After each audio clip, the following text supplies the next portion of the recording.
Welcome to the Urban Simulation game. We're going to be taking a look at what it was like to develop a city from the mid 1700s to the mid 1800s, and actually into the late 1800s, and what it was like during the Industrial Revolution. And so, for this simulation game, you're going to need some type of pencil, maybe a pen, and you're going to need a piece of paper or graph paper. Your teacher should be providing you with graph paper here for this. But if you don't have graph paper, regular white computer paper or lined paper will do just fine as well.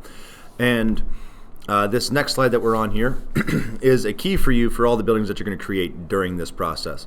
Now, I'm not going to keep going back to this, so you're going to want to use, if you have this presentation, click that link and use it, or if you go to the description of the video, I'll have it linked in there so that you can have this up next to you while you're watching this video or going through each slide. Now, we're going to do about 20 rounds here of city development, and I'm not going to pause for the whole time that's going to take you. So after I get done describing what's on a slide, pause the video and finish doing all the writing that you need to do, and then play the video again once you got your city design for that round, and then move to the next round. You're going to want to just pause that. So this is going to be kind of a short video, but it's going to take you much longer to get through this whole thing. So here's what you got to do to start with. We're in 1700. You're a village in England, just as we've kind of looked at with our lecture and what we've talked about of where the Industrial Revolution started. And so this is going to be way before the Industrial Revolution begins. You've got a quaint village with a handful of people living there. And so you're right along the river. And that river is going to go all the way east to west on your graph paper. Now it should be about an inch wide. You don't want to make it a ton bigger than an inch, but I would say on your graph paper it's going to be about 4 to 5 boxes wide on that. So don't make it super skinny because you don't have a creek, but also don't make it super wide like you're on the Mississippi River. You want to be on something kind of smaller than that. The Cedar River is a good thing that we're going to try to replicate here. So you're going to have a river going through there, east to west. Don't make it go all the way north to south. That's going to cause issues. So just east to west. You can do it straight across. You can make it curvy and all that stuff. It's your choice. Then you're going to draw 2 roads. One road is going to go north to south. One road is going to go east to west. You can make them straight. You can make them curvy. If you're doing graph paper with it, it should go right in the middle of one of your boxes. So it'll go through the middle of boxes as you're going there, unless you're making it curvy, but it only takes up one box is the main thing there. And again, you're going to have one going all the way to the end of the paper, north and south, and one going all the way to the end of the paper, east and west. Then where it crosses the river, you're going to put in a wooden bridge there. And so, again, reference the symbols for that, but it's just going to cross the river at one point, and that's your only river crossing that you have at this moment. You will be able to make bridges later on, but you'll have to wait for that turn. Then you're going to create 10 houses. Those are just boxes. You're going to create 1 church, 1 cemetery, 1 store, 1 pub, a coal mine, and all those things should be relatively close to the roads that you're on. You shouldn't be putting people in the businesses and other things like that far away from the road. So you should have all those kind of close to the road. And then anywhere you want on your map, you can do 50 trees. Each box that you put like a circle or a triangle in is going to represent 2 trees. So you're going to put 25 boxes down there filled with that. If you want to make it tougher, do 50 boxes like that of circles and triangles to show that you got trees. And then you're going to make a commons area. This is a common grazing land for everyone to be able to use. So you can think of it like a forest preserve or something like that if you want to think of more of a modern view of it. But it wasn't like a preserve or a state park or anything like that. It was a common area for people to go graze and hunt and do things like that. So you're going to make that. That should be a 4-inch by 4-inch area. If you're using graph paper, we're talking about probably 20 boxes by 20 boxes or 15 boxes by 15 boxes, something like that. There's a little bit of a key on or an explanation on the key there of what it should be. It is going to be a pretty big area, but this will be modified, so make sure you're using pencil in here. And I would say you want to use pencil for pretty much all this stuff except for your river. And I guess your roads aren't going to really change much, so you could do your roads in pen. Everything else, you'll probably want to use pencil, especially the trees in the common area. So get all that stuff done, and then I would pause this video now, get that stuff done, and then come back here in a couple seconds, and we'll be moving on from 1700. So now, the first round here, you have is 50 years after, or 45 years after the start of your village, or where we're at with your village. So we've jumped ahead in time. And the goal is to connect places around rivers with canals to move coal around because your towns realize that it's a good resource, and so this canal should be kind of close to your coal. It doesn't have to be right on it like the road and whatnot, but it should be kind of close to your coal mine so that you can take that coal and ship it to other towns because you've got one of the few coal deposits in the area. As well, whoever owns the coal mine has a nice house now. So build a new house. Do not erase any houses, but just build a nice house that's going to take a couple of blocks. Okay, do that, and then your canal also should be parallel. It shouldn't run into the river. It needs to stay separate from the river. Okay, otherwise it's going to kind of mess with things. So and it should go all the way across your map. Okay, once you get that done, you can move on to round 2. In round 2 now, you're going to make 5 houses, and now your town's becoming kind of big, and so you're going to need to make a city hall as well. I would probably put it to where maybe you think the center of the action is going to be, but you can make that city hall anywhere you want. After you get done with this, you can move on to round 3. So round 3, you get to reduce your commons area by half. So you had a lot of area, but now because of some new technological innovations in farming, you've got people clamoring to get rid of the commons area so they can farm more land, and so you've cut it in half. So you can erase half of it, and then make sure you put the barriers up though for the other half of it that's still there. And you can also make one nice house, another nice house there, and 5 more houses. So once you've done that, then you can move on to round 4. In round 4, we're now right around the American Revolution, and we got the first water-powered factories coming about. So on your river somewhere, this cannot be on the canal because that's going to ruin your transportation, as well as the canal does not have enough power of water moving to be able to work for this. So this has to be on your river, and you need to do a water-powered factory. And you can connect a small little road to it, or you should make it near the road that you have there, and then you're going to create 5 houses for those workers that are going to be using that factory or working around that factory. So you now start to have some bustling industry coming into your town. And then once you get that done, you can move on to round 5. Now, round 5, just a year later, your city has begun to boom in that factory is bringing in a lot of people. You need a lot of people there, and you got a lot of people wanting to come in because they're getting kicked off their farm because of that enclosure dealio. So you have 15 houses that you need to build. You got 1 church, 1 pub, another store, and now if you want to make another bridge, you can make another bridge, as well as you can do additional roads. I would try to limit how many roads you do now to start with, but you're getting to a point where you can build roads whenever you need to make them. However, you can only have 2 bridges as of right now. So get that stuff done, and then move on to the next round. Round 6 now, just another year later, and because of all the capital and because all the people are flocking here, people want to now make some new businesses in your town. Now, these are still on the water. You haven't developed the coal powered steam engine, and so they need to be on the river. Make sure you make roads to them so people can walk there on the roads, and you're going to need to make 5 more houses. Now, in round 7, you're now having issues with housing. You can't just house everyone in normal houses. You're not getting enough space, or you're not able to make them fast enough. And so now you've decided to make some makeshift apartments called tenements, and they can hold many families, and but it's not super comfortable. And another thing to remember here with this is like there's no indoor plumbing and stuff like that, and so everything's going to go kind of onto the street, which is why in this image you see kind of an open sewer there in the middle. That's the waste and stuff like that is going to run down. So get those 5 tenements made, make them wherever you want. Make sure they're kind of near the pub and stores though, so people can go and buy stuff. And don't make them too far away from like the factories. Don't put them in the middle of anywhere, but put them kind of mostly wherever you want. And then you can move on. Round 8 now, just a year later, because of all those factories, you got to build more houses for people. You also have to build a new church because your church is overflowing, another pub, another store, and again, now you can do kind of all the roads you want, and if you want to make a 3rd bridge, you can make a 3rd bridge going across your river wherever you need to do that.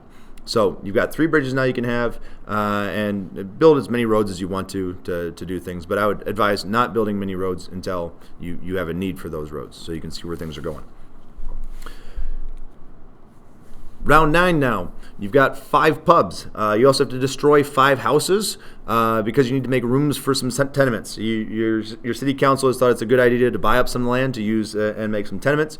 Now, you don't have to make your tenements right where you destroy those houses, but make them anywhere, but you're going to have to get rid of 5 houses. And you got a lot of pubs. Now, you might be wondering, like, oh, why are there so many pubs here as you're putting these things in there and destroying things? And that's because this was one of the few sources of safe drinking water and stuff like that. So you have pubs being created to get people alcohol. One, also to kind of forget about the day and stuff like that, and it's a social endeavor. But also, it's the only safe water because you're not treating the water yet. We don't have water treatment systems, and you've got a lot of waste running in from your sewer or your open sewers, your streets, and going into the river, which is your main water source. So not the best hygienic things going on there. Okay, hopefully you got those done. If not, take a little bit of time and get that done. Otherwise, we're moving on to round 10. In round 10, you got 2 nice houses. Some more of your business owners have done really, really well. So put a couple of new nice houses in there. Also, make another factory. This has to be another water one. You haven't developed the coal power yet, so that's going to be on the river again. And you're going to make 15 more houses. And because you might be losing space here, you might want to think about destroying some of those trees. You had to kind of keep them up. The government had said they need to stay up unless they're completely in the way of things. But now you can remove houses or remove trees at will when you need to do that. Round 11 now. Now you have steam power. You have made it to 1785 with the invention of the steam engine, and now your factory workers or factory owners have realized that that's going to be much better and more efficient to use than the water-powered factories, and so all your factories that you had need to turn over to being coal-fired power plants, okay? Or not power plants, but coal-fired factories, and then you're going to make 10 new factories. Again, these don't have to be on the river. If you want to keep making things on the river, more power to you. But if you don't, and you want to put them all over the place, then you can spread them out and put them all over the place. If you want to put them in one area, great, put them in one area. It's your choice on where you want to put things in your city. Then on top of those factories, you need to do 1 nice house. You need to put 5 more regular houses in there and 1 more tenement. So as you can see, your city is moving, especially with these factories. So you're going to see a lot more people probably moving in here in the next coming round. So you might want to think about that too as you go and plan ahead. Moving on to round 12 though, you'll see we're in 1800 now. You've used up a lot of the coal in that one mine and you're needing more coal. And so now you're going to make another coal mine somewhere. So choose where you've discovered coal in your town and make another coal mine there. As well, because of all the coal that you've got coming in and those new factories and the coal-fired factories, or the realization that coal can be used to make iron better and more of it, you've now got iron bridges. So all your bridges turn over to iron bridges, and now you can make as many bridges as you want. You could have 4 bridges if you want to have now. Otherwise, you can just have the 1 or 2, however many you have. But anytime you need a bridge now, feel free to make a bridge. And you also got to, because of the increase in population, make 5 more houses. Now, in round 3 here, you found more coal, and you're going to exploit it as much as you can because you need that coal. It's making your town a lot of money and people a lot of money, and it's getting a lot of kids some labor, as you can see here. It's getting them their work so they can feed their families. But also, one detriment is your old cemetery is kind of filled up with people. You become a pretty populous area, and you got a lot of people dying because of bad conditions in the factories, bad conditions in the city, and so you need to make a new cemetery. So choose a new place to put the cemetery. It can be wherever you want it to be on the map. And once you get that done, move on to round 14. 14 here, you've now developed the steam engine into a vehicle, or you've been able to use it to make motion, and so you've made the first trains, or the first trains are coming to your town. And so you need to connect your coal mines to your factories to take that railroad and take those cars to your not to take the trains and whatnot, but you want to take the coal from that mine directly to your factories. So instead of having to transport them through the streets on carriages and stuff like that, you're now going to send a train that will bring it to each of those factories. So all your factories need to be connected to a coal mine, and yeah, you're going to have to figure out how that is. And if you need to make a railroad bridge to go across the river and stuff like that, then you need to do that. Obviously, you can't put like the bridge it can go across the river, but you can't put like the bridge and stuff like that going into the middle of the river and going upstream or anything like that. I've had kids try to do that in the past. Can't do that. That's not really a possibility, but you can go across the river and you take up as much railroad as you need. If you need to, like destroy houses and other buildings to do that, that's fine. You can do that, but you need to replace it. So you can't just destroy something. Just as we talked about with human rights there, with Locke and Hobbes, you have a right to your property. Well, really Locke there on that, but you have a right to your property and it can't be taken away. So if you destroy someone's house, you got to replace that house. And you also, don't forget, have to make 5 new houses here for this round, on top of getting those railroads connected to all your factories and mines. Moving on to round 15 here. Now you're getting to have a police presence, because things are getting unruly at times with how many people are there, and some people not getting as much wages as they need to survive, and so you need a police presence, so you make a jail. As well, some more businesses have popped up, and so you got a couple more pubs, and to fulfill the burgeoning population, or the increasing population of your town, you're going to need a new tenement, or 2 new tenements, sorry. So get those in, and then you can move on to that next round. Now, because of all the injuries and stuff like that, and because of better understanding of medicine and hospital and how the human body works, you now have created 2 hospitals. Or you need to place 2 hospitals. Choose wherever you want to have them. And also, though, the unfortunate thing is you've already filled up your 2 cemeteries now, and now you need to make a 3rd cemetery. So get those in, and then you can move on to round 17 here. 17 here, that railroad, if you already have it there, needs to connect east to west. If you can't do that with that current railroad, make a new railroad going somewhere in there that goes east to west, so you can connect to the surrounding areas and not just have it be about your town. You also need to create 5 houses and 1 more tenement.